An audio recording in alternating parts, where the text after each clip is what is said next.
Hai people, welcome to our YouTube channel di Law Talks episode 1 with IT Asia. Bersama saya, Nadira. Well, sebagai mahasiswa, selain aktivitas kita dalam mengikuti perkuliahan, salah satu hal yang penting banget untuk nggak hanya mengasah hard skill, tapi juga soft skill kita adalah dengan cara berorganisasi. Organisasi pada dasarnya merupakan suatu tempat di mana orang-orang berkumpul, bekerja sama secara rasional, sistematis, terkendali, dan memanfaatkan sumber daya, baik yang digunakan secara efisien dan efektif untuk mencapai tujuan bersama. Tentunya ada beragam manfaat nih bagi kalian para mahasiswa Fakultas Hukum yang akan aktif ikut berorganisasi di masa kuliah. Yang pertama yaitu melatih karakter kepemimpinan dan bekerja sama. Organisasi menjadi salah satu hal yang efektif untuk kita secara langsung jadi lebih aware dan tahu gimana sih menjadi anggota yang baik dan bisa bekerja sama untuk mencapai tujuan positif dalam organisasi. Kita juga bisa belajar gimana sih caranya untuk memimpin diri kita sendiri dan juga memimpin anggota kita sebagai sesama tim. Yang kedua, yaitu melatih kemampuan menyusun skala prioritas dan manajemen waktu. Nah, semakin dewasa, kemampuan menyusun skala prioritas dan manajemen waktu jadi sangat penting banget dengan berorganisasi. Karena kita bisa mendapatkan tantangan maupun tugas-tugas yang mau nggak mau buat kita belajar gimana sih mengatur waktu dengan baik dan juga menjadi bertanggung jawab ketika kita bisa menyelesaikan sesuatu secara optimal. Nah, kan seru banget tuh. Misalnya kalau kuliah tugas udah banyak, ditambah tugas organisasi, ditambah jadwal harus main, jadwal kapan harus pergi ke gym, jadwal belajar, jadwal ketemu dengan doi. Pokoknya dengan begini ada lagi nih tantangan yang bisa bikin kita melatih efisiensi dan juga efektivitas penggunaan waktu kita sehari-hari. Yang ketiga yaitu meningkatkan kemampuan problem solving. Tantangan dalam berorganisasi itu seru banget teman-teman. Kalau udah aktif, seru, tapi juga nggak bisa lepas dari masalah, baik masalah emosional antar tim, masalah terkait acara, terkait dana, terkait laporan nggak kelar-kelar, dan banyak masalah lainnya. Dari situ, teman-teman bisa mengasah kemampuan teman-teman dalam hal memecahkan masalah-masalah tersebut menjadi lebih sistematis dan runtut. Maka dari itu, dengan aktif berorganisasi, teman-teman bisa lebih mencari solusi yang efektif dari permasalahan-permasalahan yang kita hadapi, dan disitulah kemampuan memecahkan masalah atau problem solving kita akan terlatih.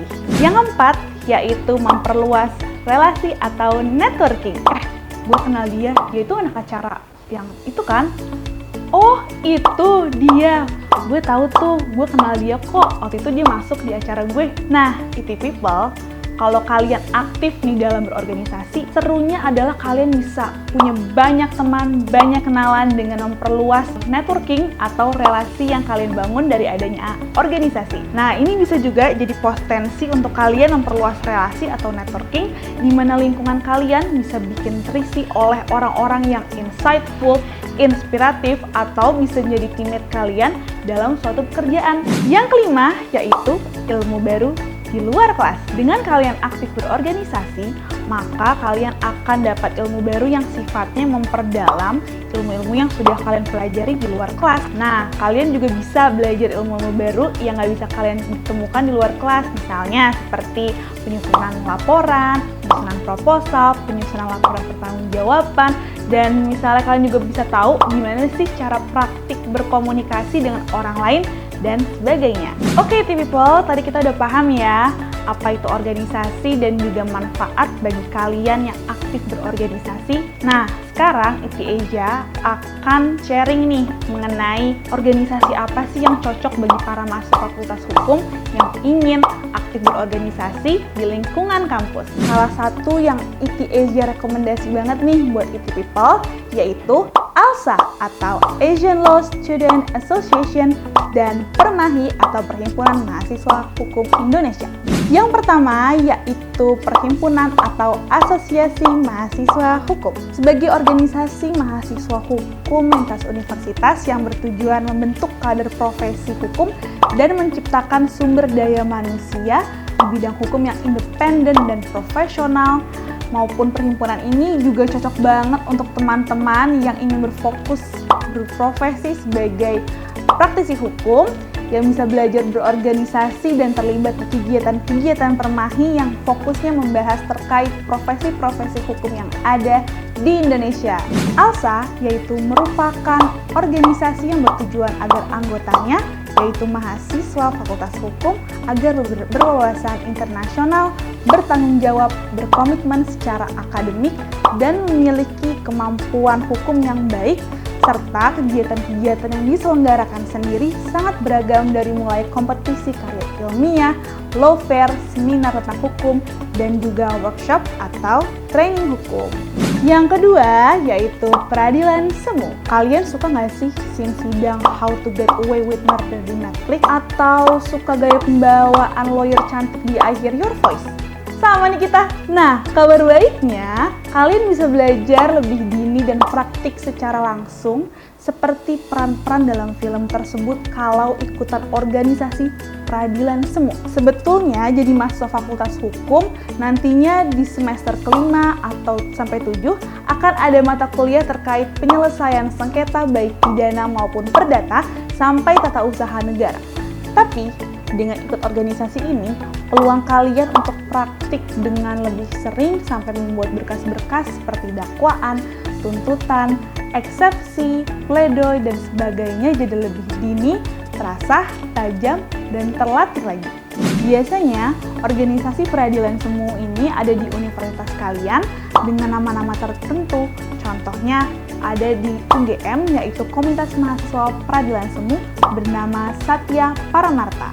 Nah, gokilnya lagi, kalian bisa aktif di organisasi ini baik sebagai pengurus harian maupun sebagai delegasi untuk mengikuti kompetisi peradilan semu dari berbagai penyelenggara. Lomba peradilan semu tuh jadi lomba yang keren dan bergengsi loh, apalagi untuk para mahasiswa Fakultas Hukum seperti Piala Sudarto, International Jessup, Piala Bulak Sumur, sampai juga dengan Piala Pringgodikdo. Nomor 3 yaitu organisasi riset atau debat. Kerennya itu people bisa menang kompetisi debat Mahkamah Konstitusi atau lomba-lomba karya tulis ilmiah sampai legal opinion. Mau juga nggak sih? Nah, itu people, setelah coba kulik-kulik tips dan trik dari para pemenang lomba nih, salah satu tipsnya adalah dengan berlatih juga belajar di organisasi yang secara khusus fokusnya adalah di bidang riset dan debat. Biasanya di kampus kamu pasti ada nih organisasi yang fokus di bidang ini. Manfaatnya, selain jadi yang paling update dengan info-info kompetisi yang ada, kamu juga bisa berlatih secara rutin, mendapat mentor maupun menjadi kreatif dengan membagikan ilmu yang didapat di organisasi ini kepada teman-teman kamu. Yang terakhir ada BEM, BPM, atau HIMA. Nah, gak kalah menarik juga nih people, siapa sih yang nggak tahu BEM atau BPM, atau di beberapa kampus juga ada yang namanya HIMA. Nah, organisasi ini adalah media berlatih kita sebagai mahasiswa Fakultas Hukum untuk berorganisasi seperti gambaran pembagian kewenangan negara Indonesia, yaitu legislatif, eksekutif, dan yudikatif. Faktanya, dalam lingkup organisasi kemahasiswaan, banyak kampus juga menerapkan pembagian kewenangan ini dalam organisasi yang ada. Salah satunya adalah BEM. Di BEM sendiri, kamu bisa bergabung di berbagai departemen. Salah satu yang cocok untuk mahasiswa Fakultas Hukum adalah Departemen Kajian Strategis untuk melatih kemampuan analisa kamu pada suatu peraturan yang dimulai dari yang sederhana, yaitu peraturan-peraturan terkait organisasi, kebijakan universitas, dan kebijakan pemerintah. Nah, itu dia rekomendasi dari IT Asia untuk IT People semuanya tentang organisasi-organisasi bagi para mahasiswa Fakultas Hukum di luar sana. Gimana nih? Udah ada yang tertarik belum untuk join atau bergabung di organisasi-organisasi yang disebutkan tadi? Oke people, segitu dulu ya untuk video hari ini. Semoga bermanfaat bagi kita semua. Dan jangan lupa ya untuk like, subscribe, dan tekan tombol loncengnya untuk tetap stay tune dan stay keep updated with IT Asia. Sampai jumpa!